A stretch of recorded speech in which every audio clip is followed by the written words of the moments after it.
বাজারে বসে ঝড় তুলছে, চায়ের কাপের ঝড়, টকশোতে খালি বক বক করতেছে চাচা।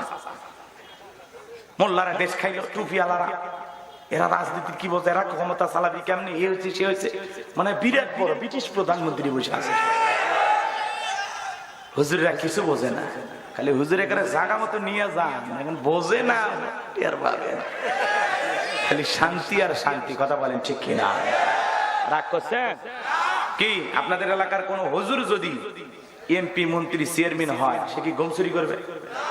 হ্যাঁ, রাস্তার বরাদ্দের খোয়া খাবে, পিস খাবে, ব্রিজে রড দোকানের বলে কি বাস দেবে? দেখেন না কিছু কিছু ব্রিজ নেতা এমন ব্রিজ বানাইছে, উদ্বোধন করার আগে রুকু চলে গেছে। কথা কোন ঠিক কিনা? এমন দুর্নীতিবাজ আছে না নাই? ওদেরকে আর দেখতে কথা কয় ছেলে দেখা যাবে, সময় আসুক। হ্যাঁ, দেখি ইউনূস সাহেব কয়দিন চালায়। কথা কয় না কেন? অনেকে আবার ইউনূস সাহেবের সমালোচনা করে যে উনি কিছু পারতেছে না, টিকবে না বেশি দিন, এ হয়েছে সে হয়েছে। আরে ভাই, উনি তো ক্ষমতা পাইছে কয়েকদিন, এত তাড়াহুড়ো করতেছেন কেন? কথা কন না আপনারা? এক ছেলে বিয়ে করে বাসর ঘরে বউ নিয়ে ঢুকছে, তো বিবিকে বলতেছে, বিবি একটু অপেক্ষা করো, আমি বাইরে থেকে একটু আসতেছি, জরুরি কাজ সেরে আসে। বাড়ির ভিতরে এইবার দাদি ছিল, বাসর ঘরে নাতি বউকে বলতেছে, নাতি বউ আমার কিন্তু একটা পুতি চাই, কি করবা না করবা জানি না, তাড়াতাড়ি একটা পুতি চাই। নতুন বউ শরম করতেছে, মুচকি একটা হাসিতে বলতেছে, দাদি পায়া যাবেন জানো। কিছুক্ষণ পরে শাশুড়ি এসে বলে, বৌমা কিছুই চাই না তোমার কাছে, কি করবা না করবা জানি না, আমার কিন্তু তাড়াতাড়ি করে একটা নাতি চাই, খেলাধুলা করলে। কথা কয় না কয়? ওই বাড়ির যারা ননদ আছে ওরা বলতেছে, ভাবি কি করবেন না করবেন জানি না, তাড়াতাড়ি একটা ভাতিজা চাই।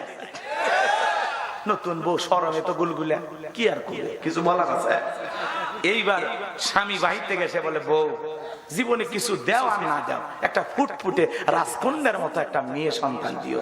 তখন বলতেছে, তোমাদের বাড়ির সবাই কি পাগল? কেন?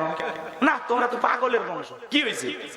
দাদি ঢুকে বলে পুতি চাই, শাশুড়ি ঢুকে বলে নাতি চাই, ননদ ঢুকে বলে ভাতিজা চাই, তুমি ঢুকে বলতেছে একটা রাজকন্যা চাই। আমি কি বাড়ির থেকে ভেনিটে ব্যাগে রেডিমেড সন্তান নিয়েছি যে চাইলে আর দিয়ে দিলাম? একটু সময় দেওয়া লাগবে তো, একটা বাচ্চা হতে গেলে 10 মাস 10 দিন সময় দেওয়া লাগবে। বাপরে বাপ, তোমরা সবাই খালি এসে বাচ্চা চাইতেছো, আমি কি বাচ্চা বাড়ি থেকে সাথে নিয়ে আসছি? তো 2 মাস হলো একটা লোক ক্ষমতায় বসেছে, আর আপনি 2 মাসের মধ্যে আনসারের আন্দোলন, রিকশালার আন্দোলন, হিজড়ের আন্দোলন, পতিতের আন্দোলন, এ কথা কন না কেন? কাজের বুয়ার আন্দোলন, কেরে ভাই এত দাবি এই 16 বছর গেছিল কই? 2 মাসের মধ্যে একটা লোক কি করতে পারে? 16 বছর দেশের 12টা বেজে দ্রব্য মূল্যের বাজারে আগুন। অনেকে বলতেছে অন্তত ইউনূস সাহেব প্রথমে বাজারটা নিয়ন্ত্রণ করুক। অতই সহজ? ইউনূস সাহেব কি সবজি চাষ করে? বাপরে বাপ, কই মরিচের দাম বাড়ছে। আরে বেটা, দেশে এত বন্যা হলো, মরিচের দাম বাড়বে না? এর আগে 1000 টাকা কেজি লাগেনি, এত লাফান কে? তাই বলে মনে করেন না যে ডক্টর ইউনূস সাহেবের দালাল। আমি দালাল না, আমি যা বলতেছি সমাজের বাস্তবতা বলতেছি। কথা কি বোঝা গেল? আপনাকে যদি প্রধানমন্ত্রী বানানো যায়, আপনি কি 2 মাসের মধ্যে দেশ ঠিক করে দিবেন? সময় লাগবে ভাই। সব জায়গায় তো বোঝেনি তো, এখনো প্রশাসন মাঠে আগের মতো যে টহল দিত এখন দিচ্ছে না। অনেক জায়গায় এখনো সেইভাবে আমরা প্রশাসনদেরকে নিয়ন্ত্রণ করতে পারি না। তো আস্তে আস্তে সব ঠিক হবে ইনশাআল্লাহ। আল্লাহ এই দেশের উপরে খাস রহমত বরকত নাজিল করুন। জোরে বলুন আমিন। কারণ প্রতিদিন আন্দোলন, অমুসলিমেরাও আন্দোলন করে। এত সুখে আছে, শান্তিতে আছে, নিজেই এক জায়গায় আগুন লেগে কয় মন্দিরে আগুন লেগে। আর ওই রিপাবলিক বাংলার তার সেরা সাংবাদিকেরা এই যে দেখেন বাংলাদেশে কি হচ্ছে, কথা কয় না কয়? একবার এই মুড়ে দৌড় মারে, আর একবার ওই মুড়ে দৌড় মারে। আছে না নাই? ডক্টর ইউনূস বলল ইলিশ দেবে না, ইলিশ দেবে না, আমরা বাংলাদেশের ইলিশ খাবো না। আছে না না? ওরা আবার বলতেছে ইউনূস সাহেব আর ক্ষমতায় বেশি দিন টিকে থাকবে না। সব সময় ওরা গুজব ছড়াইতেছে। আমরা বলতে চাই, এই দেশ আমাদের, এই দেশ নিয়ে তোমাদের এত মাথা ঘামানোর দরকার নাই। কথা বলে ঠিক কিনা? ইনোর সাহেব যতদিন মন চায় একটু যদি চেষ্টা করে পারে তো পারলো আলহামদুলিল্লাহ, না পারলে নির্বাচন দিয়ে উনি চলে যাবে, আগামীতে যে প্রধানমন্ত্রী হবে সেই দেশ নিয়ন্ত্রণ করবে ইনশাআল্লাহ। একটু সময় নেন, কথা কি বোঝা গেল? এত অস্থির হয় না, একটু সময় দেন। আর এই বাজারে যে আগুন, দ্রব্য মূল্যের যে উদ্যোগতি, এটা আগেও ছিল, কথা কয় না কেন? এটা কি নতুন? আগে যে সয়াবিনের তেল কত, এখন কেজি কত? 165 না কত, 70। তো এটা তো আগেই ছিল। উনি আসাতে যদি 300 টাকা লাগতো তাহলে আপনি কিছু বলতে পারতেন, কথা কয় না কেন? তো আগের মতোই আছে, স্বাভাবিক বাজারই আছে, ডিমের দাম সবকিছুর দাম আগের মতোই আছে। একটু 10 টাকা বাড়ে বা 5 টাকা পরে, ওই আগের মতোই একই অবস্থা, ঠিক আছে?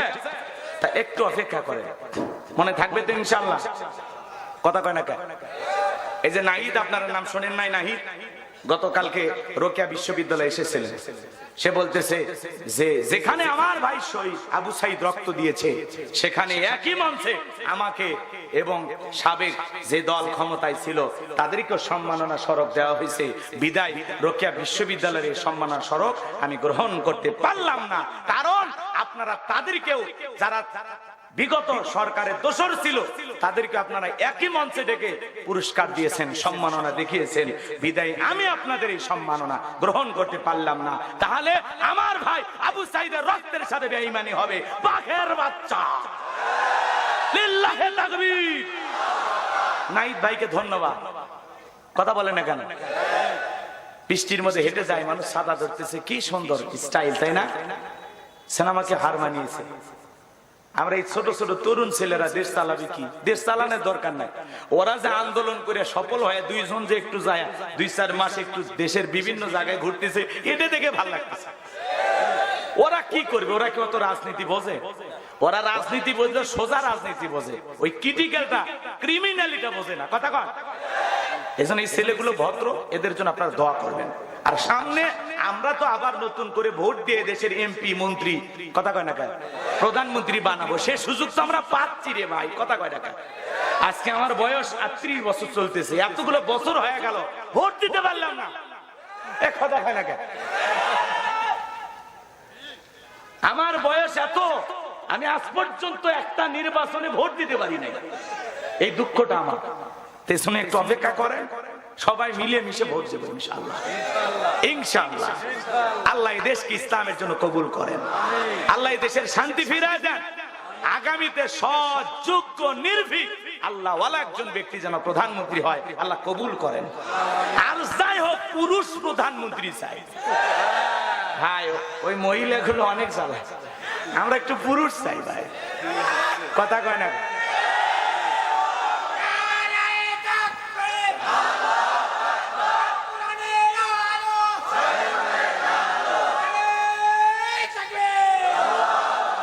সম্মানিত ভাইয়েরা আমার, রাত্রি গভীর হয়ে যাবে, বেশি সময় নেওয়া যাবে না।